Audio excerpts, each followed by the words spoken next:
There was a group of Parkinson's patients that were running the Los Angeles Marathon, and their coach said anybody in reasonably good health with the desire could run a marathon. I thought, well, I'm in reasonably good health, and I've got the desire, so I can do this. Welcome to Finish Lines and Milestones, a podcast for everyday runners. I am your host, Allie Bretnacher, and if you run, you're a runner. And every runner has a story. Join me each week as I share these stories and we celebrate finish lines and milestones together. As temperatures are finally starting to rise, of course, we as runners know that sweating a lot leads to dehydration. If you drink water alone, your body is simply not hydrated enough. It needs electrolytes, which drive hydration at the cellular level. Enter Cure Hydration. Cure is a plant-based electrolyte drink mix built for real everyday hydration, and it is backed by the same science as IV therapy, meaning it doesn't just add the electrolytes, it helps your body absorb them too. And there's no added sugar, clean ingredients. They come in these really easy to grab packets that you can throw in your gym bag or wherever you are. It really helps me drink more water, and it also tastes great. There are flavors like watermelon, berry pomegranate, lemonade. There's also flavors for kids like pink lemonade, fruit punch, and mixed berry. So you need to give it a try this summer. Staying hydrated isn't just about drinking more water. It is about your body actually using it. And that's what Cure does. Clean ingredients, real science, and it tastes good. Use code ALLYB, ALLYB, for 20% off at curehydration.com or find it on Amazon. Real ingredients, real hydration. And now for this week's episode, I had the honor of interviewing Steve Gilbert. Steve is 80 years old, and he just completed his second Boston Marathon. Now, that alone is impressive and inspiring, but what's even crazier is that Steve was diagnosed with Parkinson's disease in 2004. The same year, he was also diagnosed with prostate cancer and was forced into early retirement. But he didn't let that stop him. In fact, it did quite the opposite. Steve's gone on to run 7 marathons after being diagnosed with Parkinson's. He found a gym and a community called Rock Steady Boxing that has really changed his life and the life of so many others. And not only did he run this year's Boston, but the weekend after he ran a 5K for Parkinson's, and the weekend after that, he ran the 50th running of the Indy Mini. So I know you're going to find so much inspiration from Steve. Hi, Steve.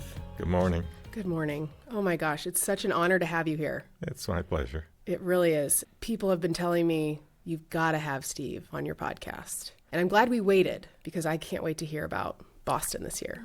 It was an exciting time. Yeah. All right. Well, I think the best way to do this is going to be to start from the beginning. All right. And we're going to see how much we can get in. But if not, you're going to write a book. I'm going to hold you to that. You've been writing ever since you started running, you said. So. Right. My father worked for the Associated Press, and he taught me a little bit of what he knew. Okay. And I'm doing the best I can with what he taught me. You have a way with words. Thank you. I mean that. It's beautiful what you've written and sent to me. So others have to see that. Well, I'd be happy to share. That's why I'm here today. Excellent. Exactly. So how old are you as you sit here today, Steve? I am 80. 80. Be 81 in June. Wow. And it's been a blessing to be able to do the things I have been able to do at my age. Absolutely. And were you born here in Indiana? I was born here, grew up in Pike Township back when it was out in the country, and lived here all my life. I lived 3 years in Massachusetts, but then I moved back and been here ever since. And how many kids do you have? I have 2. 2. How old are they? 45 and 53. Okay. And do they live here locally? Or one's local, one's in Chicago by way of California. Okay, yeah. It's a lot closer than it was. And how about some grandkids? Do you have any grandkids? Some grandkids and Excellent. some great-grandkids, so there's more coming along. Oh, so exciting. And your wife, how long have you been married? 47 years. Jeez. Wow. And she is responsible for signing you up for your first race. Is that right? Well, she's responsible for me signing up, yes. Okay. We were married in 1978 in December, and in the spring of 79, my younger brother, who had been a runner since high school, was coming to run the mini marathon. And I told my wife, and she said, "You're going to run with him, aren't you?" And I said, "No, I'm not." And she said, "Well, yes, you are." So I agreed, and I ran the 7 mile, which they had back then. Right. And it was the first race of my career, and that was the last year for the 7 mile. Next year I thought, well, I've done it once, I should do it again, so I signed up for the 13 mile. And I ran that again 4 times in the next 5 years. And then in 1984, I was running along the somewhere, White River or something. And it was raining, it was cold, I was cold. I knew I was going to lose a toenail, I was miserable. I said, I don't need this. And I decided then I was going to finish, but I decided I wasn't going to run anymore. And I didn't run anymore until 2010. Again, my brother was coming to town to run the Geist Half Marathon. But I'd been going to Rock Steady Boxing for 3 years, and I said, I can do this. Wow. So I ran the 2010 Geist Half. Following year, he didn't come. I ran again. I called him and I said, I feel like I could run back where I came from. And he said, if you sign up for a marathon, I'll come run with you.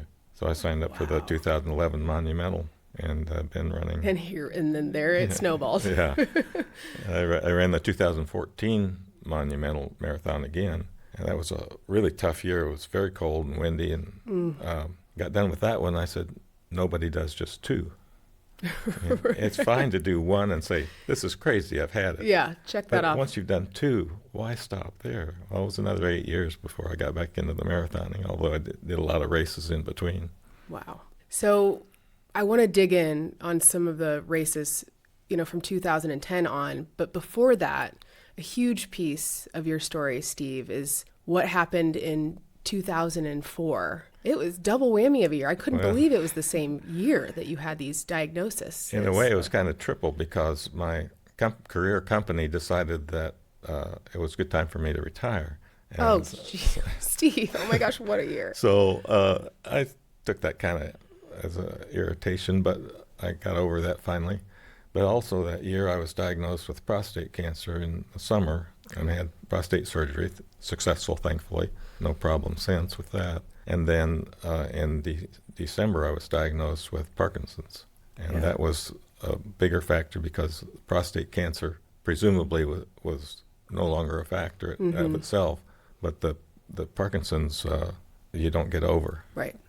So at the time, my symptoms weren't very bad, so I wasn't really too concerned, but I was long-term concerned. Mm-hmm. The typical diagnosis was, this is what you have, this is the best you'll ever be, go home and take this medication, and I didn't really like that concept. And fortunately, within about 3 years, a program opened in Indianapolis called Rock Steady Boxing. Prosecutor Scott Newman was diagnosed with Parkinson's disease and was declining, and a friend of his was a Golden Gloves boxer. And he said, I didn't know what to do for him.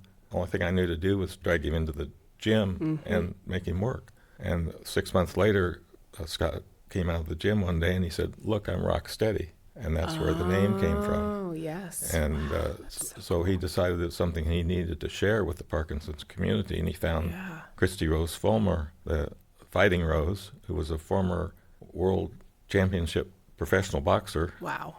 And encouraged her to come and join him, and she developed this program for people with Parkinson's. And I walked into the gym one day, and she says, come on, Steve or Bean, you can do this.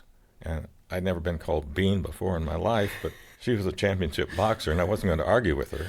Sure. And secondly, I didn't know how she knew I could do this, but it turned out she was right. I could do that. And I didn't know what this was even. Yeah. At the time, this was hitting heavy bags, hitting speed bags, jumping rope, which I never did, vaulting horses, this sort of thing.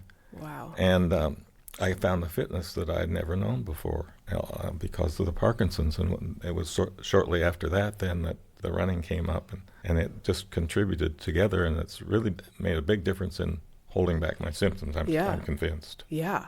And so for the diagnosis piece of it, how did you know to get tested? What were the initial symptoms? Well, I was doing a lot of odd jobs that I couldn't do when I had a real career because I was retired. Okay. And one of them was to do safe housing inspections in Florida. Okay. And for the FEMA, after the fourth hurricane went through that year.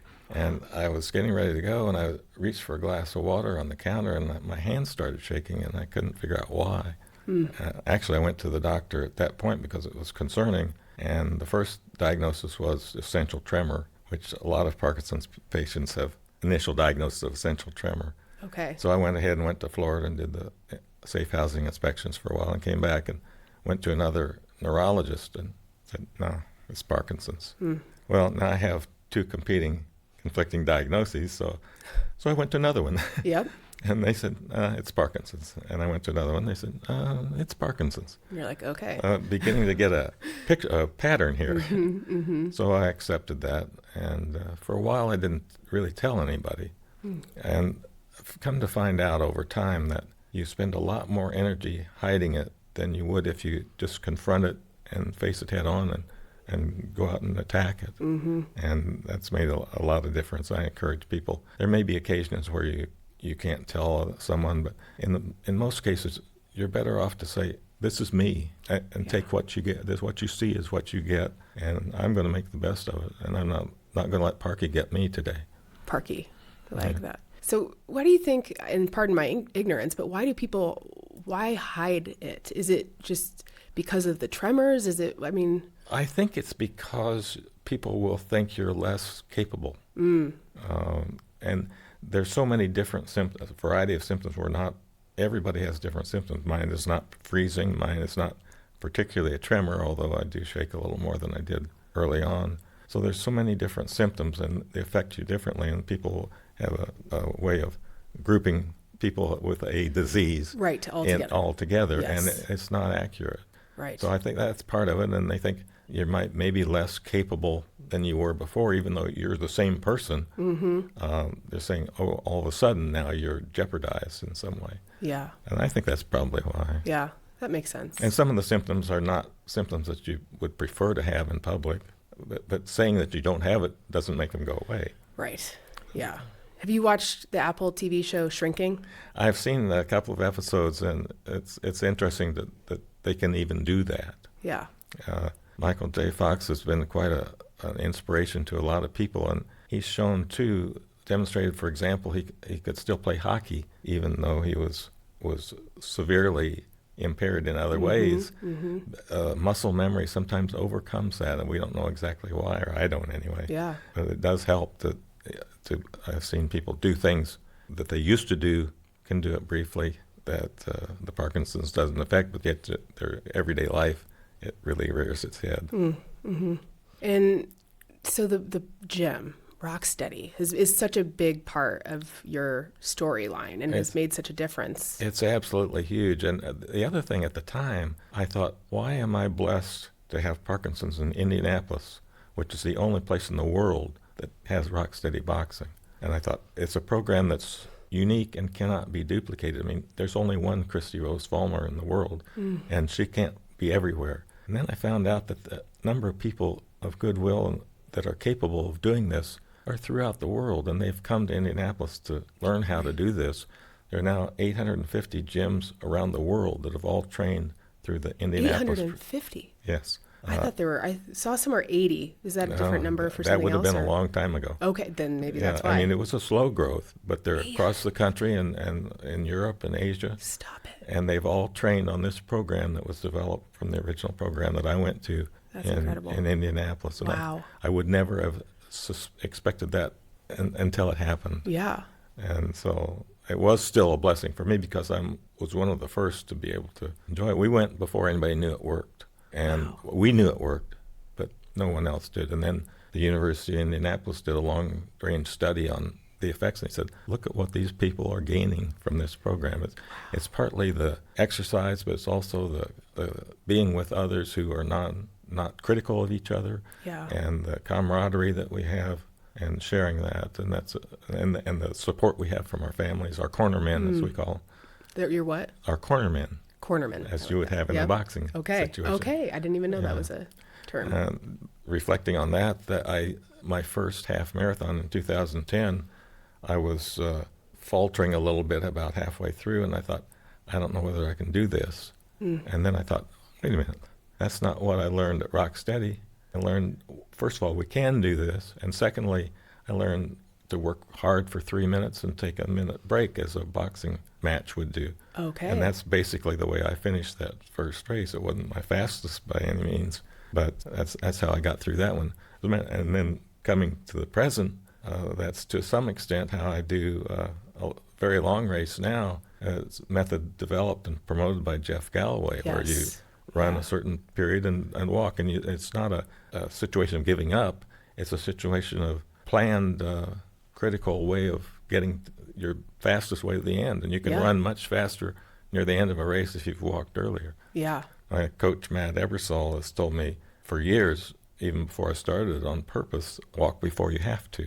And that's a big point, because if you are totally wrung out, you won't recover from that to be able to get back to your best pace. Absolutely. I think about that with fueling too. Like fuel before you have to, because if you feel like you need the fuel, well, it's too late. And that's a weak point of mine, because I have a hard time getting the amount down that I know that I really need. Yeah. Both fuel and water, but I work at it, but it's hard. Yeah. So what age would you have been in 2004 when you were diagnosed? 59. Okay. And then will you please tell us the story about how you punched Christy in the face? Well, I suppose I have to tell that story. But one of the things that we do is focus mitts, or hand pads as we call them, and the coach will hold the flat mitts, and the boxers will punch at them. They'll call out what punch they want to call, and be a 1-2, which is left-right for me. And we were doing hand pads one day, and I don't know if I got the count wrong or I just misaimed, but I hit her what I thought was pretty good in the head, and I was tripping over myself trying to apologize, and she shook it off and looked at me and said, "I've been hit harder than that." That's so good. Yeah, I guess it's only a matter of time when you're doing that much. Yeah. I mean, her reflexes are so much faster than mine that my chances of hitting her any other time was pretty slim. So I don't know if she got temporarily distracted or what happened. Right. But she still remembers it, so it must have hit her a little bit. That's funny. And where is the gym located here? Well, we're in our third location. Okay. We started out in borrowed area in office building near 30th and Franklin Road, and it was an office building that the employees didn't use the employee gym much, and they let us use that at first. Wow, okay. And we were there for a while, and eventually they needed their space in the parking lot. So as we were taking up, there were too many of us. There were too many spots were being taken by us. So we moved over to Peak Performance on Binford.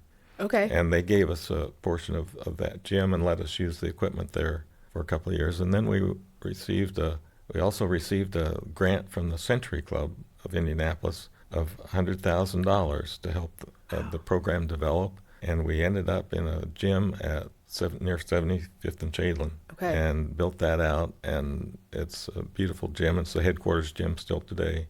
And 5 years after that grant was given, the local Century Club got an award from the Century Club organization nationally for having made the best grant of the year, because it affected so many people over the years because of that development. And it was probably about 3 weeks after that gym opened before I could go in there without starting to cry. And it's still, I get very emotional about it now, because it made such a huge difference in my life and in the lives of so many other people. You know, they're not all runners. Everybody's using to try to make a better quality of their life for themselves and their families. Yes. It may be to be able to garden again, or to be able to pick up their grandchild, and we're all in there working it just as hard. Mm-hmm. Some of us get different results than others, and I've been blessed to have the result that I have, because it's made a huge difference in my life. Yeah. How many people, I mean, I'm sure it's changed so much over the years, but in a class, like at any given time, do you have a group of people at once? Do you go like one-on-one? How does that work? When we first started, everybody went at the same time. We had 3 classes a week, and everybody went at the same time, and we looked out for each other. Now there are 4 different levels of training at the gym, and we basically go to the level of training that is most suitable for our abilities, physical abilities. Mm-hmm. And so I go to Monday, Wednesday, and Friday typically at 9 o'clock, except for today. Yeah. Oh man, I made you skip the gym. Oh no, I'll make it up.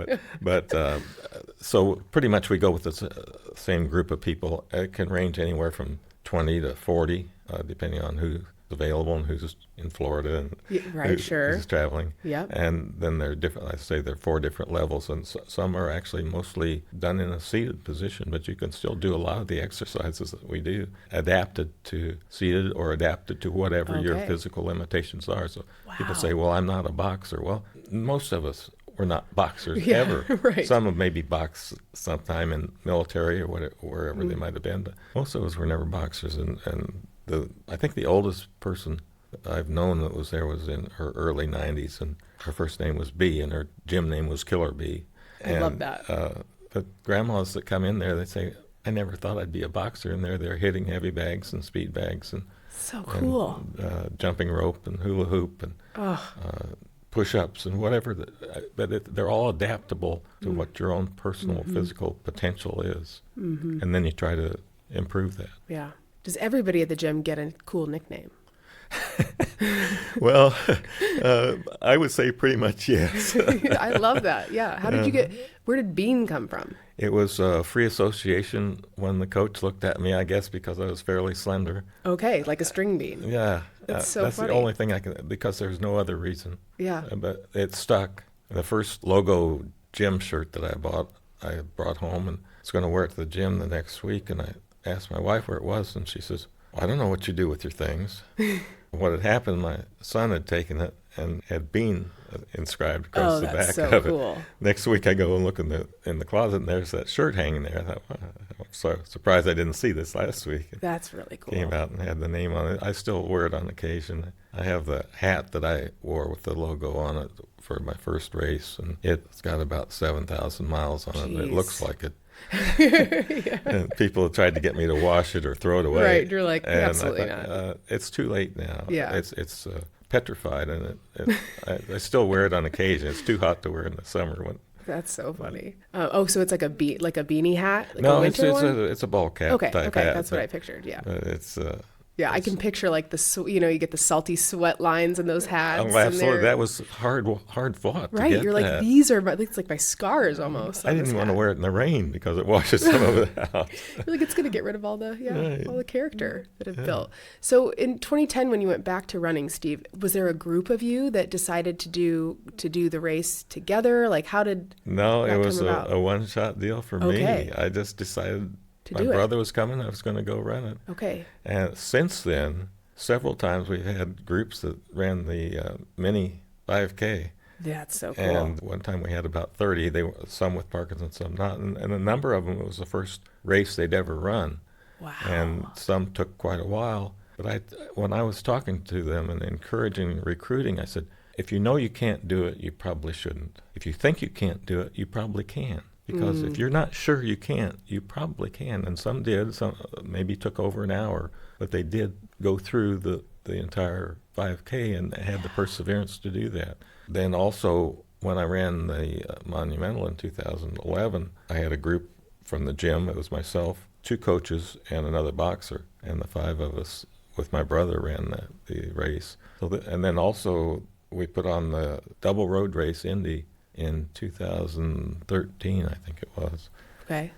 And I turned out to be the race director for that race, which I was thinking, why can't we do a 5K as a fundraiser for the Rock Steady Boxing? Right. Well, it turns out you can't. That's not always a fundraiser, especially early on. It can be a fun grabber. Giver. Yeah, you're like, oops, this is not what I meant. An investment in fun. Yeah, there you go.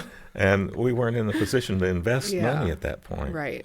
Not that we are now, but especially not then. And at that time, Bob Anderson, formerly of Runner's World, was putting on races around the country, and he was funding the race, and he was looking for local people to be race director.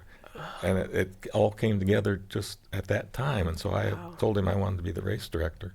My brother, who lives in Kansas City, was the race director for the race, the double road race, Kansas City. And so he agreed that I would be the race director. And I found out what a job that really was. Right. There was a lot of complexity, especially because he was adamant that it would be downtown Indianapolis.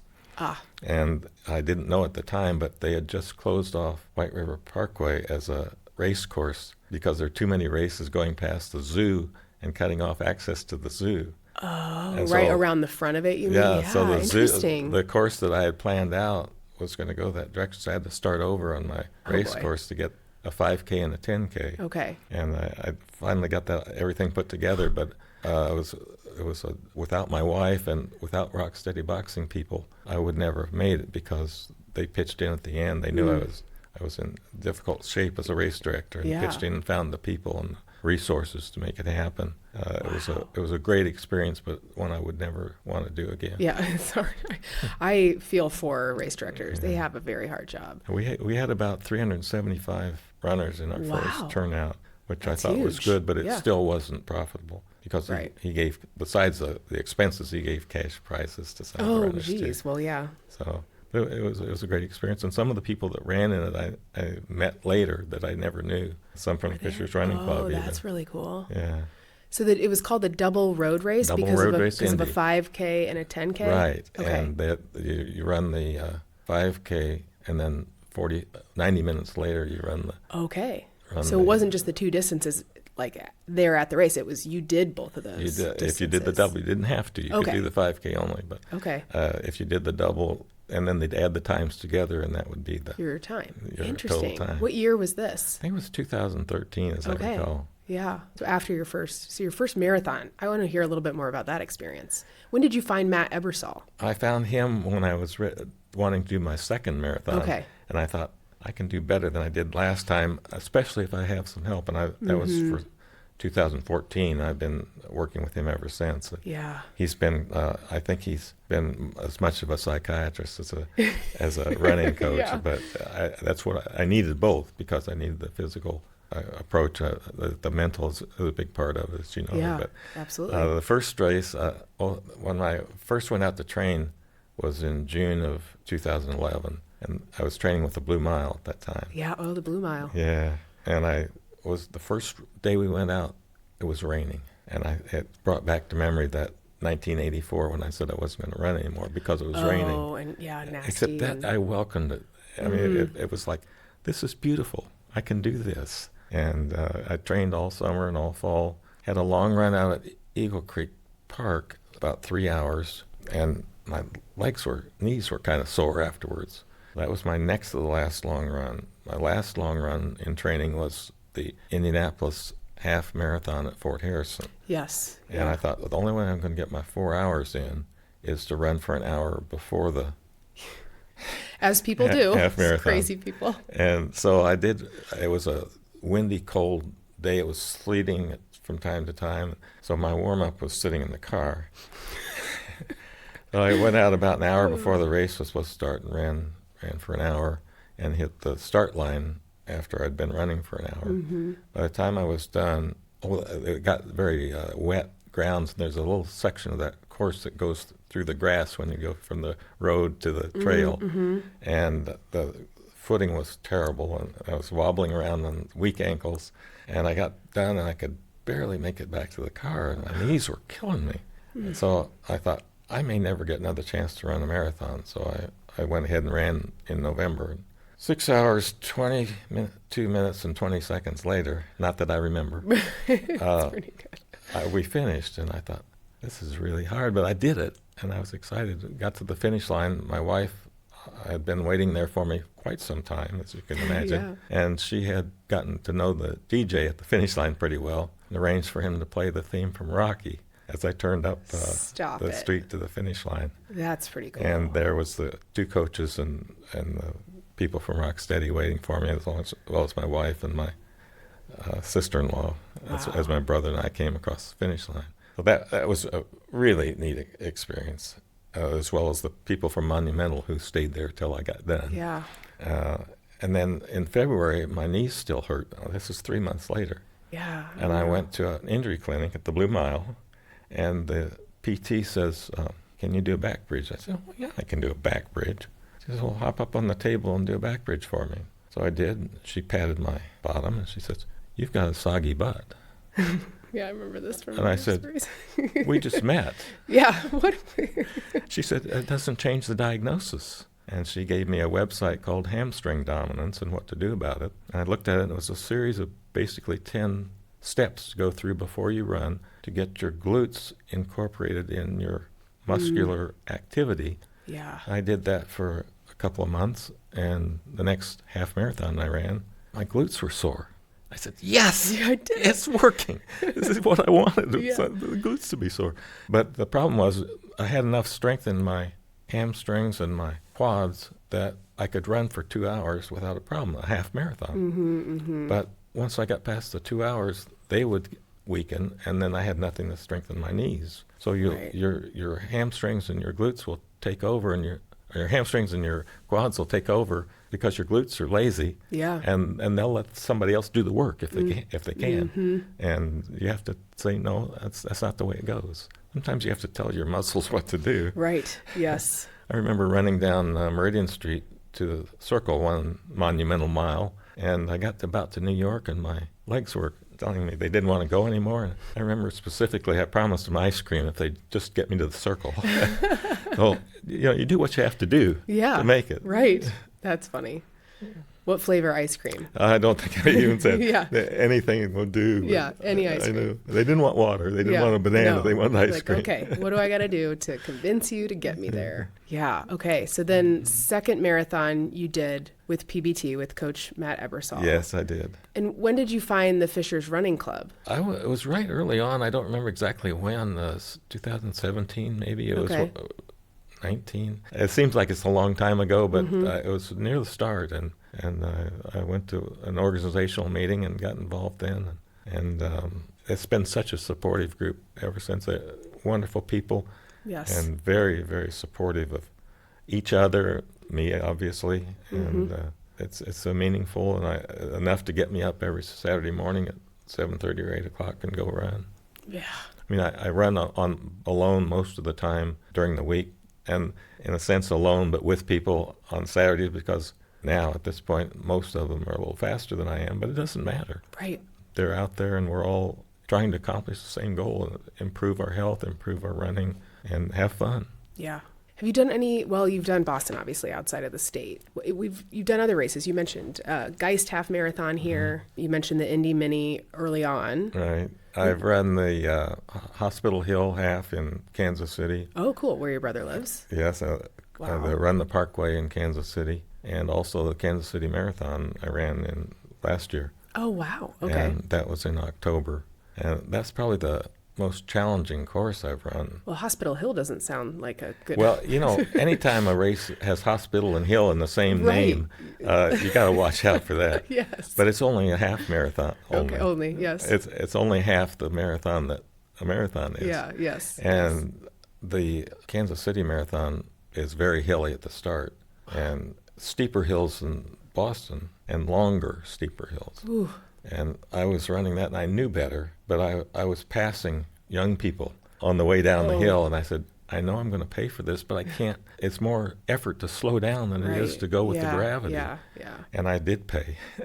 It was hot and humid relatively that day. Wow. And when I got to the flat part, which is supposed to be the time you cruise, I had nothing left. Yeah. And it was a long day, and they were very receptive in the hospital. They had pulled out, when I got there, they saw me come in, and they had pulled out bib number 80 for me as an 80-year-old and said, you can wear this if you want. You don't have to. And I said, well, that's cool. I'd like to wear that. That's very special. And they said, what do you think your time will be? And I thought, I don't really want to say, but they wanted me to say. Right. So I estimated a time that I thought maybe would be doable. Mm-hmm. Well, when I got done, it was about half an hour longer. Yeah, well, that's not too bad, really. And I went in and I said, it's folly to ask an 80-year-old on a course that he's never run what his time's going to be. Right, I have no idea. I hope I make it. Yeah. The other thing they said, we've got a TV station here that wants to do an interview before the race. Would you be interested in that? And I said, well, sure. And they said, the only problem is they want to do it 2 minutes after the race starts. I said, well, not a problem for me because I'm not going to start in the front anyway. And 2 minutes over the length of time I'm going to take, it's not going to make a big difference. So we did that interview, which was a lot of fun. Cool. And then I did I've done several races in Florida on spring break type times, nice. 5Ks. Okay. What part of Florida? On the St. Petersburg side. Okay. Yeah. Nice. I just did my first race in Florida in February. Yeah, it was nice. Yeah. Although humid, I did the turtle trot and nice. Different ones. Excellent. Yeah. So, okay. And then you've done obviously the Indy Mini as well. Yes. And Geist. Did you do the inaugural Geist? Am I remembering that right? I don't know. I can't remember what year. No, 2010. I don't think that was inaugural. Yeah, I can't remember what year. And then, so your brother, do you always, when you're in races together, are you always running together? Well, he no, he doesn't run marathons anymore. He had some AFib issues, but at the time he was faster than I am. He's 4 years younger, and was an accomplished runner since since high school. So he was faster, so I was running behind him. But we're 4 years apart approximately. So 1 year out of every 5 we're in the same age group. And that happened to be the year that he invited me out to run the Rock the Parkway. And I thought, well, that's just mean-spirited. Yeah. to do that one, but to invite me the same time that he's going to beat me by it. Yeah, he had you where he wanted you, that's for sure. That's but anyway, it's all in good fun. Yes, He's I been love great that. support the whole time and a mentor to me. He's the one that said, if you feel like you have to slow down when you're running, try speeding up first. You can always slow down if it doesn't work. And I try to keep that in mind because sometimes you get in a rhythm that you think is your pace, and it doesn't have to be. Right. It's so mental. So mental. Yeah, absolutely. What's been the best way that you've been able to work on your mental game? I think the fact that I use myself as a standard, and I want to be better than I was.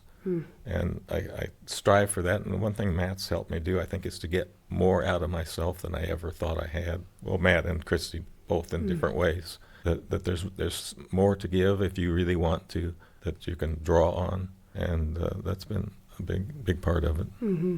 And so for your kids, too, you mentioned the Carmel 10K coming up with your son. How many races have they done with you over the years? 0. So this will be the very first? That'll be his first competitive race ever, yes. Wow. And as I say, it was a inspiration he had after going to Boston, seeing a bunch of old guys, 50s, 60s and up, who are in good shape and are focused and are working on their health and having a good time doing it. And he got inspired to do it, and he went home and got some shoes and went online and got a program that said he could run a 10K by the end of May, and he's followed that program. Wow.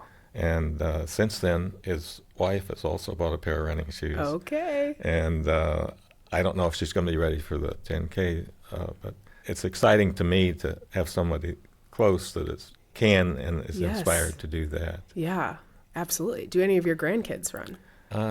Not that I know of. Okay. So, I don't know how old they are. I guess. They're old enough to run. Okay. Yeah, they're old enough to have kids. So. Yeah. Okay. Right. Well.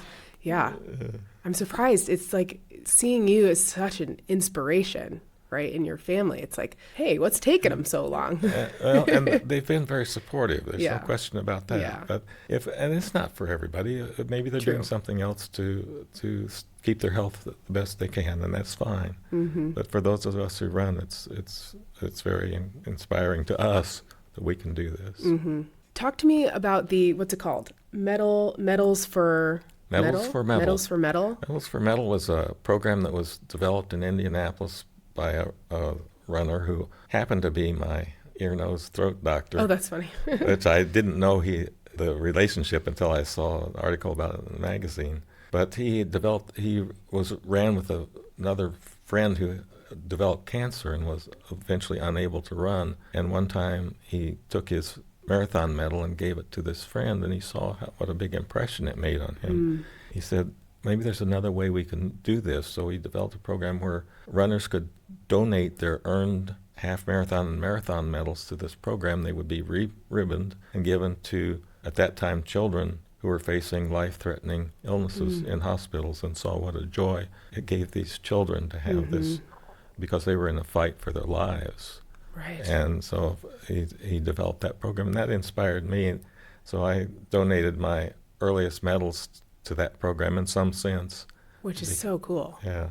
And you and I talked about before we were recording, I'm like, man, that's hard. Yeah. But because I love my medals, but when you think about the kids. Well, and to me, I thought it was a little bit of a generosity to give my first marathon medal to him, but I thought that's where it belonged.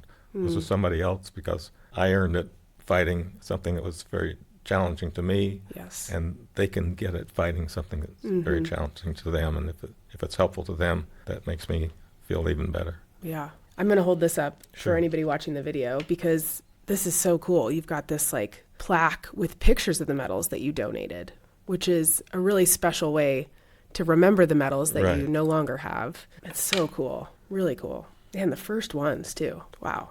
Yeah.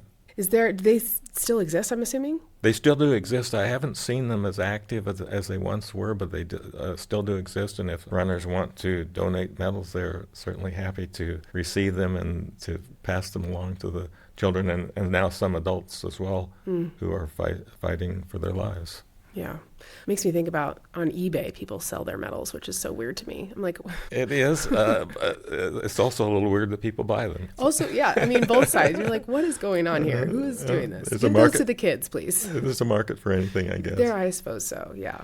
I do remember seeing, I think it was at a Carmel race one year, that they had buckets at the finish line. Right. That would be That was likely them? be the same program, Okay. yes. Yep, I remember that. I guess let's talk a little bit more about Boston. How you got to Boston the first time, that experience, and then this year. Well, it was amazing getting to Boston the first time. It's amazing any time as far as Yeah. I'm concerned, but Yeah. the first time was really special. I found out that Boston would accommodate runners with Parkinson's with an extended qualification time because I wasn't able to qualify on my age group. Okay. And once I found that out, I had this desire to go. I told my wife that I would like to run the Boston Marathon, and she thought that was absurd.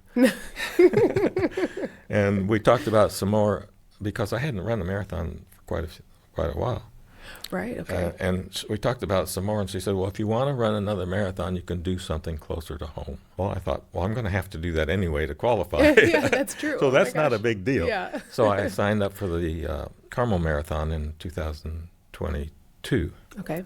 And I was training for that Carmel Marathon through the winter of 21, which is a problem with the spring marathon. You have to train through the winter. I haven't done the one yet because for that reason. On the way to training, I tripped and fell on the crack in the sidewalk, took a little face plant, broke my nose, lacerated around my eye, and a few other things. Yeah. I fell into somebody's driveway across from Kroger on 116th Street.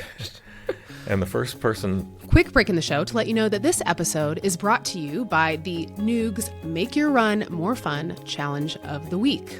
One thing I did this week to make my run more fun was try new shoes.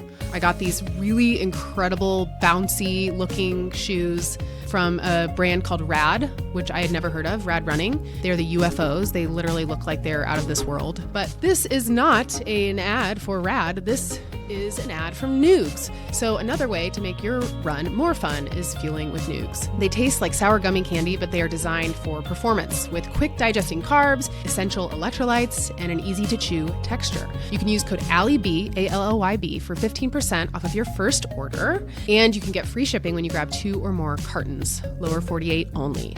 I also recommend the Alley combo, which includes my 2 favorite flavors. So the last time I said electric watermelon and lemon zinger, but this time I'm going to throw in blue raspberry blast instead of the lemon zinger. So electric watermelon and blue raspberry blast, we'll call that the Alley combo. Click the link in the episode description to grab yours now, and here is to having more fun on the run. I fell into somebody's driveway across from Kroger on 116th Street.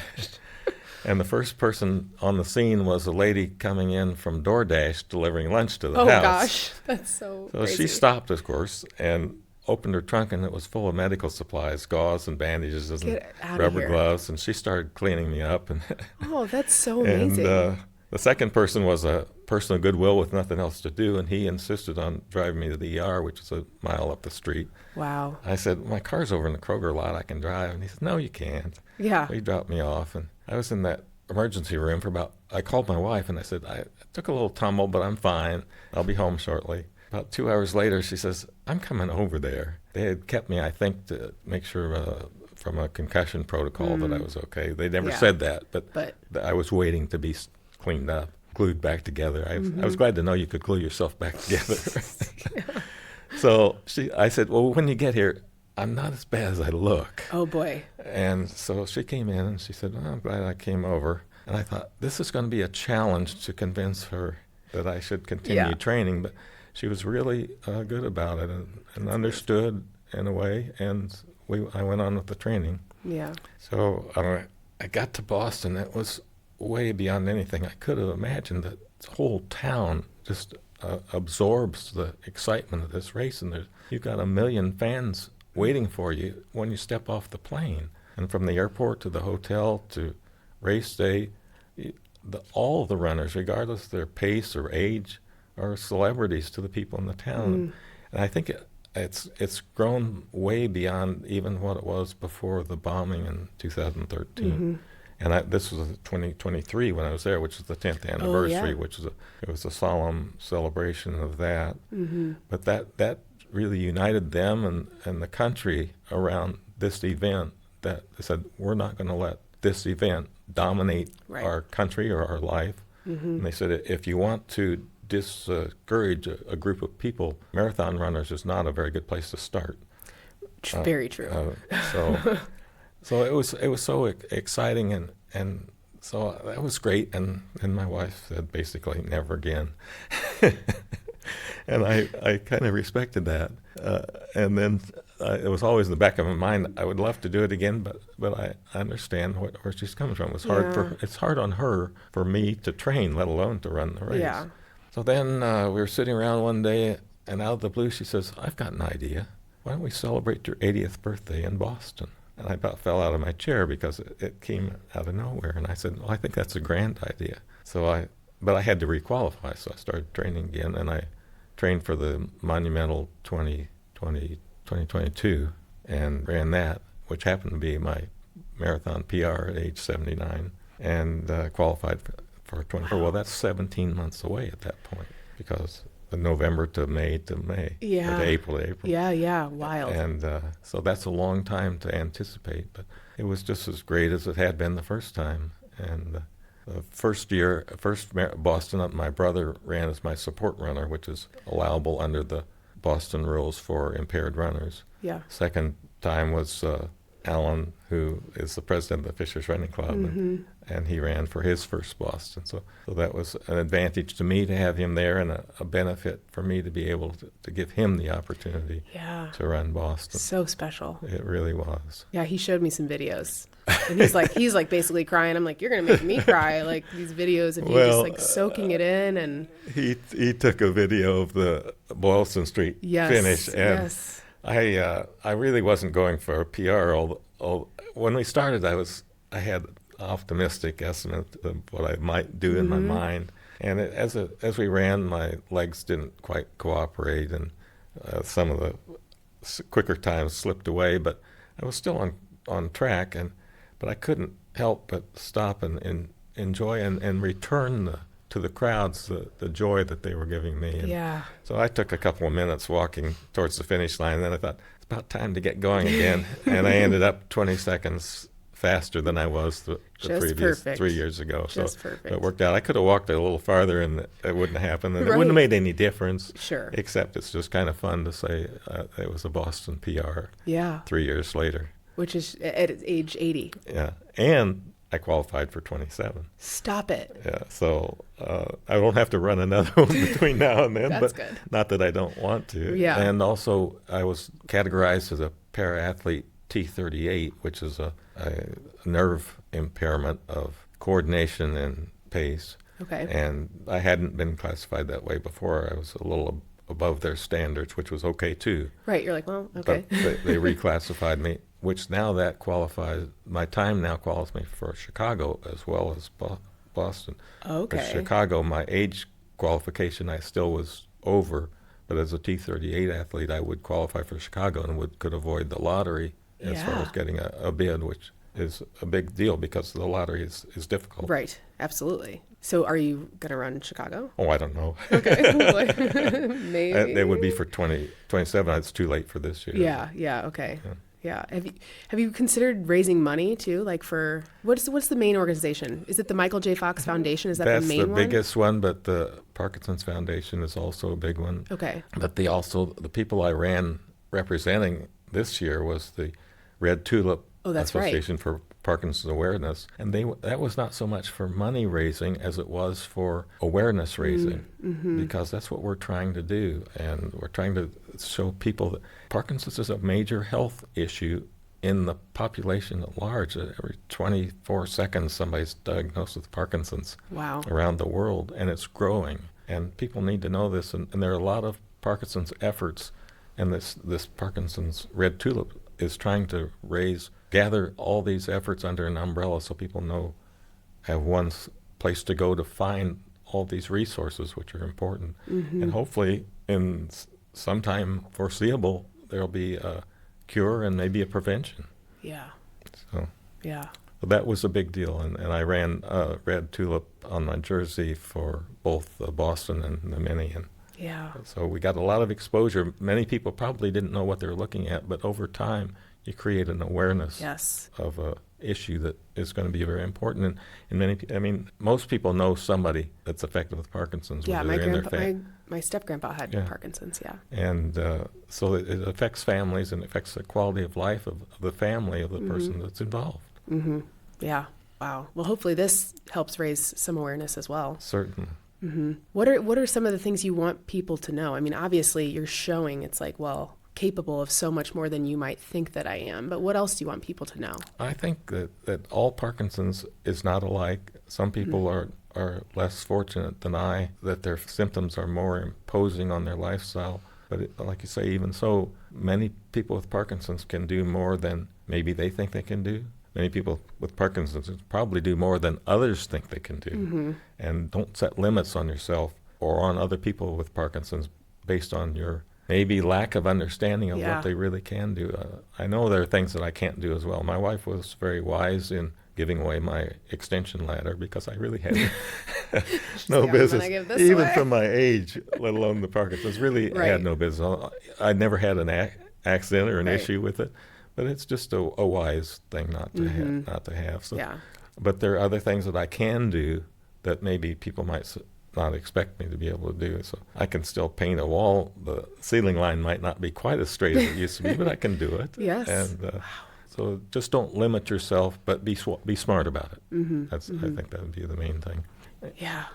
Gosh, I think about Parkinson's, but I also think about your age. Like age alone is incredible. Well, there's another place you shouldn't say you can't do it because. Right. So.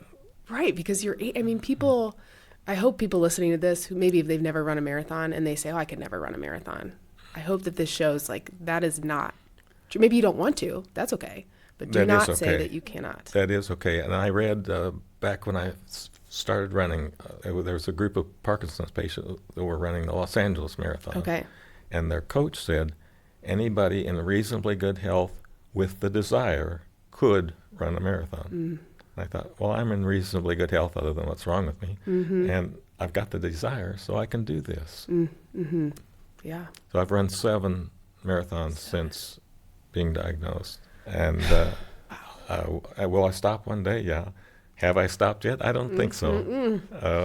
I don't think so, but I don't know. Right. Gosh. Okay, and then also, you were showing me before one of your favorite pictures was at a track race. You've done other stuff too. You know, there's so many things that running has given my life, and that the blessing to be able to do that and the blessing of the determination to do it has just changed my life and made it much richer. I got acquainted with the people at the Indianapolis Monumental Marathon the first year because they had gone to Kansas City to recruit my brother, and my brother was there, and he said, well, I'm already signed up because I'm running with my brother who's running for, and he explained the situation. Wow. Well, they said, well, we'll get in touch with him. They got in touch with me and said, would you like to write a couple of inspirational lines that we might use in our program? And I said, well, sure. So I did, and I sent them in and didn't hear much. So I stayed at the JW Marriott the night before, so I didn't have to go downtown. Yeah. And I was up in the lounge, and a woman came in and said, oh, you're the guy in the program. And I said, I thought she meant the running program, the training program, like the Indy runners. You're like, yeah, I'm a part of that. Yeah, and so I said, sure. And so I went over to the expo, got the program, and there the back cover of the program was all the quotes that I had sent. Wow. And I thought, I've accomplished what I set out to do, and I haven't even run the race. I was trying to show people what people with Parkinson's could do. So I thought, well, that was really great. Yeah. So in the meantime, I became fairly well acquainted with some of the people in the Monumental organization, and one became eventually the director of the Drake Relays. So he invited me to come out to the Drake Relays to the men's invitational 800-meter race. Well, that's for 40 and over, and I was 70-something. Yeah. But I was his inspirational addition to the race. So I said, sure. So I went out there. I'd never run a track race in my life before and haven't since. But I went out there and I lined up with these guys, and they're all 30 years younger than I am. Yeah. And more. And the gun went off, and I'm standing there at the start line, and they're all up around the first curve. I better get going. This thing, it's not a chip time, it's a gun time. So I took off, and I was fortunate that I was able to complete the first lap before anybody completed 2. So nobody passed me on the track. But the last lap, about the 3/4 of the last lap, I was the only thing on the track to watch. So I had 10,000 people in the stands all on my side. And it was a lot of fun to be able to do that and to be able to represent not only older people, but older people with some impairment that are out there expressing their joy and potential to do that. It was a great experience, but that's so I haven't done that since. Yeah. You get a ribbon? Did you get anything? I got a chance. I got a chance to tell people my story. Yeah, and that's special. So afterwards, I went into where all the runners, they ushered me off the side and gave me a Gatorade or something. And I thought, okay, thank you. But it turned out that was the waiting room for the press room. So I went in. Was interviewed on the local televisions after that, and got a chance to tell that story. It's perfect. It really is a great opportunity to share. Where are the Drake? I'm actually not familiar with what the Drake relays are, by the way. And where are they? Des Moines. Okay, Iowa. Wow. All the way to Iowa for your first and only track race. So cool. Yeah. And, of course, my brother in Kansas City drove up. That's nice. So he was one of the 10,000? He was one of the 10,000. Well, he was a special one of the 10,000 with the support that he gave. Wow. Now, does your wife come spectate all of your races? No, she picks and chooses, and I don't blame her because it's a lot. It is, and it's usually a long wait for a little thrill. For like 20 seconds. Yeah, and she's very supportive at home, and I appreciate that, and she puts up with my whims. That's amazing. Okay, so Boston this year we talked about, so special. And then 12 days later is the 50th running of the Indy Mini. In my mind, I don't know why. I was just like, oh, he just did Boston. Probably not going to do the Mini. He's 80 years old. I mean, not even the Parkinson's part. It's just he's 80 years old. And you did the Mini. Well, it's a calendar thing. I didn't pick the dates. They did. Right. And neither one wanted to change their dates. But I also ran the Parkinson's Choose to Move race on the Saturday in between. No, you which don't. was a 5K. Wow. Okay. And again, I didn't pick that date, but it was a event that I wanted to support. Yes. Was that here downtown? That was in Fishers. Okay. In Saxony. Oh, cool. So that was great. And that race, not that it matters, but the age group thing.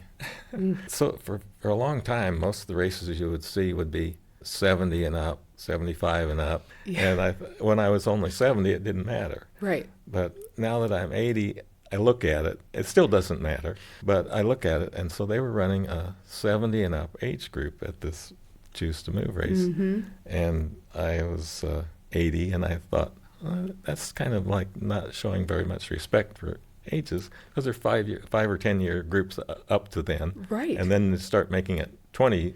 Yeah, you're just going to make some. Yeah, you're just. And there's no prize or anything. It's just a matter of recognition. Yes. So I think it was a 74-year-old beat me, and I said something to the race people at the end. They kind of said, "Oh, we can't do anything about it."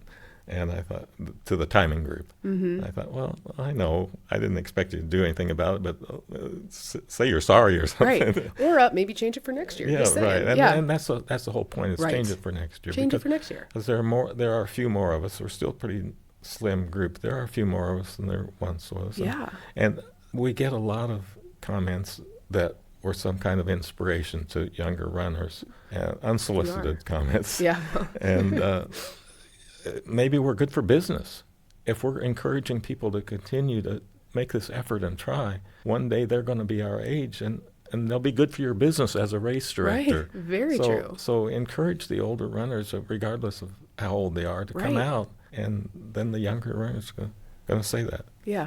And then there's the clickbait posts on Facebook that say this group or that group shouldn't be allowed in the Boston Marathon. Oh boy, yeah. Particularly the charity runners, but they don't say that so much about the rarely about the impaired runners, which is kind of interesting. It is. But the charity runner, because we're getting a special allowance as well, time-wise. How much time? They allowed me 6 hours. Okay. So, which is how different from if you were just 80? Well, 450 is for an 80-year-old. Okay.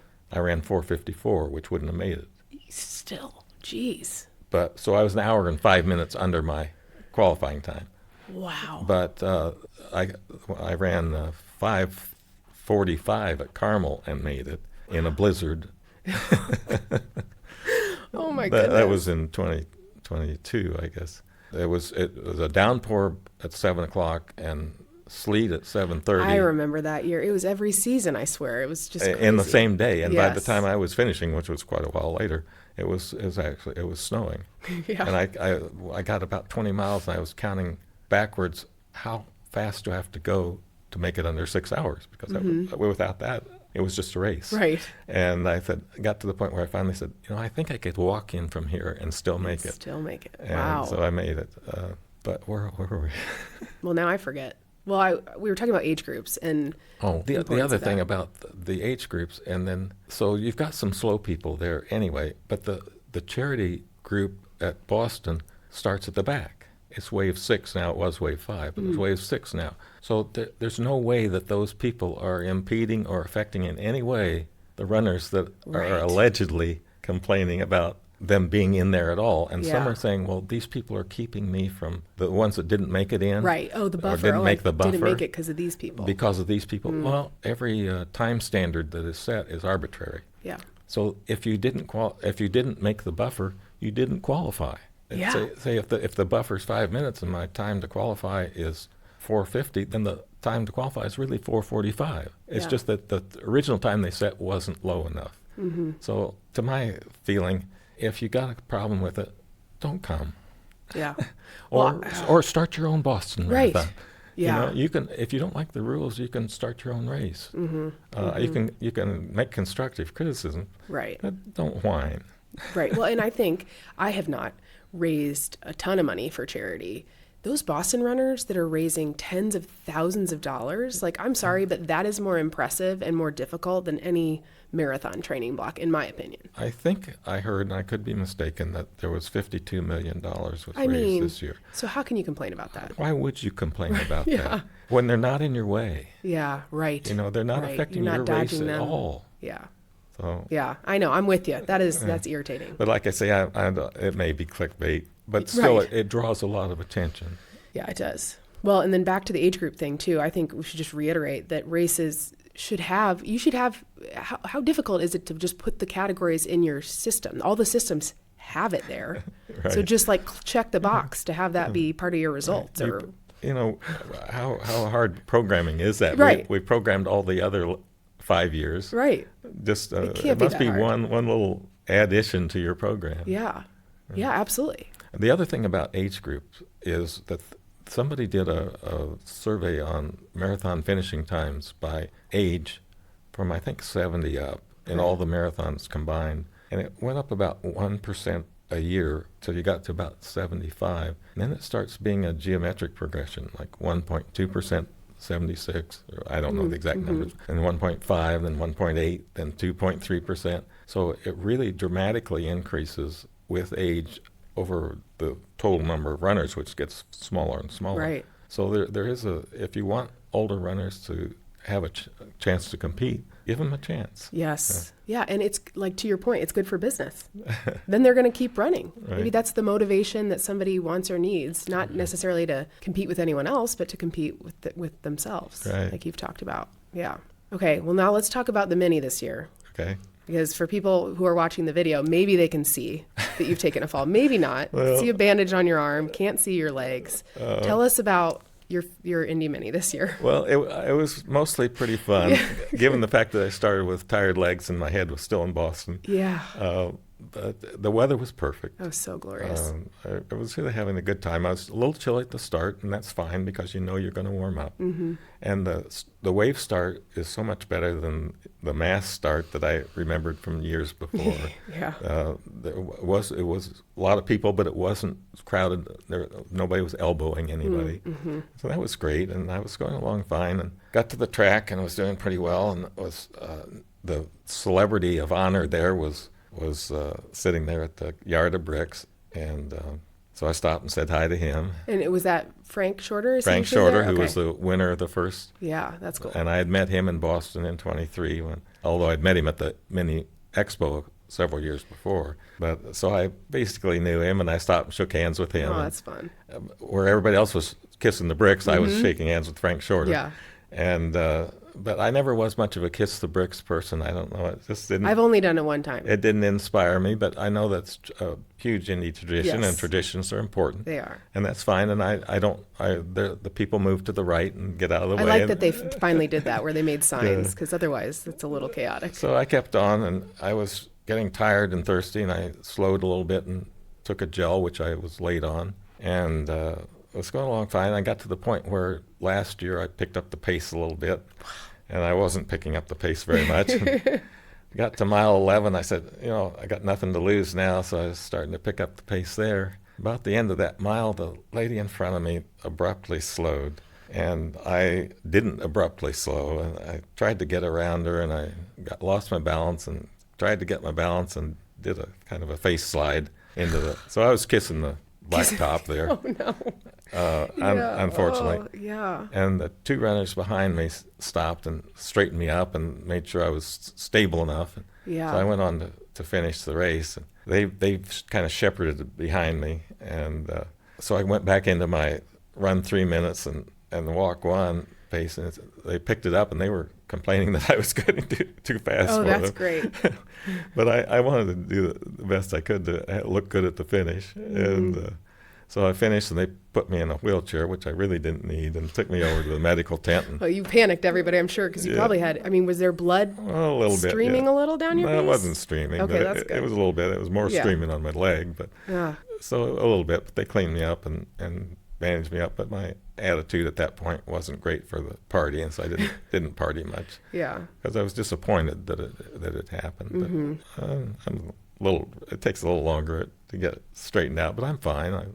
I ran, like I say, I'm going to run another. Yeah, run today, run run today, another and race. I'll be fine. Yeah, I'll be ready for Carmel. Yeah, it's incredible. Did the woman that stopped, did she know? Did she realize? I don't think she knew. Yeah. Because I didn't actually. I thought at first I tripped on her, but as I think back on it, I don't think I actually did. I stumbled because I was trying not to. Right, not to run into her. Yeah, I think it's important for people to know it's totally fine to stop in a race.